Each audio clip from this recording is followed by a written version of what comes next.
ની વાત કરી દઉં કે જે વખતે સાયમન કમિશન છે એ હિન્દુસ્તાનમાં આવ્યું અને એ સાયમન કમિશનનો વિરોધ કરવા માટે છે એ દિલ્હીના ચોકમાં છે એ જ્યારે ક્રાંતિકારીઓ ભેગા થયા હતા એમાં લાલા રાજપતરાય એની આગેવાની લીધેલી અને લાલા રાજપતરાય છે એ સાયમન કમિશનનો વિરોધ કરતા હતા અને અંગ્રેજ અધિકારી સોડર્સ નામનો જે અધિકારી હતો એણે બેફામ લાઠીચાર્જ કર્યો.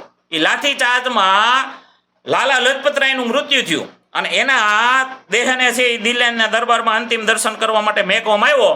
હજારો યુવાનો છે, લાખો ક્રાંતિકારીઓ છે એના દર્શન કરવા માટે આવતા હતા, એને પગે લાગતા હતા, ફૂલ ચડાવતા હતા.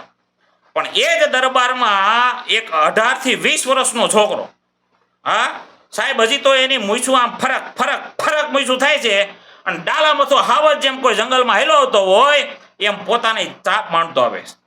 એક સિંહ હોય ઈ આમ એક પંજો નાખે તો એક તગારું એક ધૂળ છે એ ધૂળ લઈ લે, એવો ડાલા મથો હાવજ જેમ હાયલો આવતો એમાં એક હાવજ હાયલો આવે છે અને કેડી કરી અને લાલા રાજપતરાય સામે આવ્યો અને લાલા રાજપતરાય સામે આવી અને ઊભો રહી એટલું કીધું કે હે લાલા, તું તો પંજાબનો કેસરી કહેવાય, પંજાબનો સિંહ કહેવાય, તને મારવા વાળો જે અધિકારી છે એને 24 કલાકમાં જો હું પતાવી ન દઉં ને તો હું ભગતસિંહ નો કહેવાય.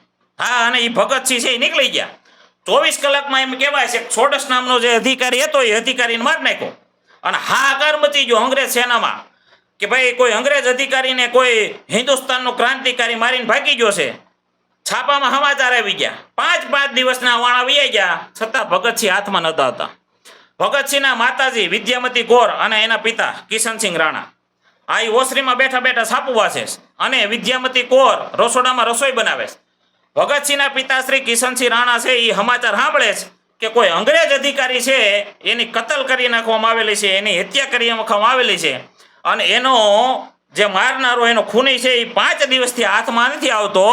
ત્યારે વિદ્યામતી કૌરને એને કિશનસિંહ રાણાએ કીધું કે વિદ્યા, મને એવું લાગે છે કદાચ આમાં આપણા ભગતનો હાથ હોઈ શકે.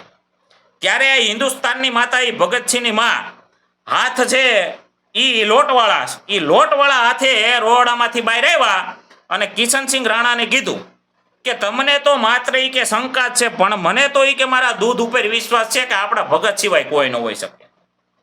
ભલામણા આ દેશના ક્રાંતિકારીઓ છે, આવા યુવાનોની જરૂર છે. હા, આવા યુવાન હોય તે દેશની સંસ્કૃતિ, દેશનો ધર્મ, દેશની અખંડતા છે એ ત્યારે ટકી રહે. આ 18 વર્ણના લોકો છે એક થઈ જાય અને હવે એક થવાનો સમય આવી ગયો છે કે જ્યારે 18 વર્ણના લોકો એક થઈ જાય ત્યારે આ હિન્દુસ્તાન છે એ ખરેખરમાં હિન્દુસ્તાન કહેવાય. હા, જે કુટલો છે આવી ગયા છે, હા, જે આવા હુમલાઓ કરીને હમણાં આપણને બધાને ખબર છે કે ભાઈ પાકિસ્તાન વાળાએ જે પહલગામમાં હુમલો કર્યો અને 28 નિર્દોષ લોકોને મારી નાખ્યા અને ભારતે ઓપરેશન સિંદૂર છે એ બહાર પાડ્યું. હા, એ સિંદૂર ઓપરેશનમાં છે એ પાકિસ્તાનમાં જઈ અને જેટલા પણ આતંકવાદીઓ હતા એનો સફાયો કરી નાખ્યો. એ જવાનોને મારા લાખો વંદન છે. હા, કારણ કે આ સીમાડાના જે જવાનો છે એ જ્યારે સીમાડામાં રક્ષણ કરે છે ને ત્યારે હવે આપણે બધા આવા કાર્યક્રમોના આવા જલસાઓ છે માણી શકીએ છીએ. હા, એ ઓપરેશન સિંદૂર છે એ તો હજી ખાલી ટ્રેલર છે મિત્રો. આ કારણ કે હજી તો ઓપરેશન સિંદૂર, આ એના પછી ઓપરેશન મંગલસૂત્ર આવશે, પછી હેથો પૂરવાનો છે, પછી 4 ફેરા ફરી અને પછી પાકિસ્તાન વાળાને આપણે છે વિદાય આપવાની છે. હા, આ ઘણા વખત આ પાકિસ્તાન વાળા ઘણી વખત કહે છે કે ભાઈ અમારે કાશ્મીર જોઈએ, અમારે કાશ્મીર જોઈએ, અમારે કાશ્મીર જોઈએ છે. હવે એ લુખાને ખબર છે એની જેટલી વસ્તી નથી ને એટલા તો અહીં તલાટીમાં ફોર્મ ભરાય છે, એને કાશ્મીર જોઈએ છે. હવે અમારે હીરાબાગથી જકાતનાકા જવું હોય તો BRTS બસમાં કોઈ જગ્યા નથી આપતું. હવે એવા લુખાને કાશ્મીર જોઈએ છે. હા, એને કોક સમજાવો.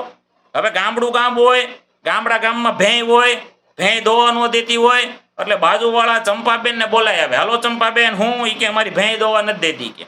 ઓલા ચંપાબેન આવે, ભેંયના પગ બાંધે અને રાંડવે એક બાજુ છે એ ભેંયનો પગ ખેંચી રાખે અને એક પગ પીલોરાઈ રહ્યો હોય. હવે જે ગામમાં ભેંય પગ ન લાવતી એકતું હોય, હવે ઈ પ્રજા અને એનો વડાપ્રધાન ઈ એને કાશ્મીર દીધે. હવે આ લુખા મને કોઈક દી પાકિસ્તાન વાળા ફોટા દેખાડો. હા, એને ખબર નથી પાકિસ્તાનમાં જેટલું તેલ નથી ખવાતું ને એટલું તો આપણે હનુમાનજી સડી આવે છે. આ જો અમારા યુવાનો બેઠા ને બધા આગળ, આ દિવ્યેશ ને આ જ્યોત ને આ બધાને પૂછો, આ દર શનિવારે જાય છે હનુમાનજી તેલ ચડાવે. હા, એટલે આ પાકિસ્તાન વાળા ક્યારેક આવું કહેતા રહ્યો આ ઘણી વખત પાકિસ્તાન વાળા કહેતા હોય ને કાશ્મીર જોઈશે, હું તો એક કામ કહું છું, એને કાશ્મીર આપી દો, હારે હારે બિહાર આપો, બટકાવી દો, અઠવાડિયામાં એ લાહોર આપી જાય પાછું, એ કાઢ્યો આ લાહોર તો આવશે. હા, એટલે પાકિસ્તાન વાળાને ખબર નથી, આ એની ઓકાત બહારની વાત છે. હા, એટલે આવા ક્યારેક એને કિસ્સા સંભળાવો. હા, હિન્દુસ્તાનની પ્રજા કેટલી ખમીરવંતી પ્રજા છે એના ક્યારેક દાખલા એને સંભળાવો તો ખબર પડે કે ભાઈ કાશ્મીર કેમ જો લેવાય છે. હા, કાશ્મીરમાં આ બાજુ હાલત ખરા, હજી તો આ ઓપરેશન સિંદૂર કર્યું હતું ને, હવે તો ઓપરેશન હાથ ફેરા થવાના ભાઈ, એ હાથ ફેરામાં હવે એનું પૂરું કરી નાખવાનું. હા, એટલે એ ઓપરેશનની આમ તો મારા તરફથી બધાને બધાય દેશના જવાનો છે એને અભિનંદન કે સરસ મજાનું આ કાર્ય તમે પાર પાડ્યું છે અને આ પાકિસ્તાન વાળાની શાન ઠેકાણે લાવી દીધી. હા, એટલે અને આ દરેક યુવાનને હું કહું છું કે ભાઈ આવા દાખલા તમે સાંભળો. આ છત્રપતિ શિવાજી મહારાજ છે એની કથાઓ સાંભળો, ભગતસિંહની કથાઓ સાંભળો, ચંદ્રશેખર આઝાદ છે એના તમે આ સાંભળો તો તમને ખબર પડે કે આ દેશમાં કેટલી બધી છે, એ આપણા કેટલા બધા ક્રાંતિકારીઓ, કેટલા બધા એવા યોદ્ધા થઈ ગયા કે જેણે દેશ માટે છે એ બલિદાન આપી દીધા છે, દેશ માટે છે, ધર્મ માટે છે, પોતાના પ્રાણ ન્યોછાવર કરી દીધા. આવા દાખલા કોકની સંભળાવો. હા, આ દેશના તો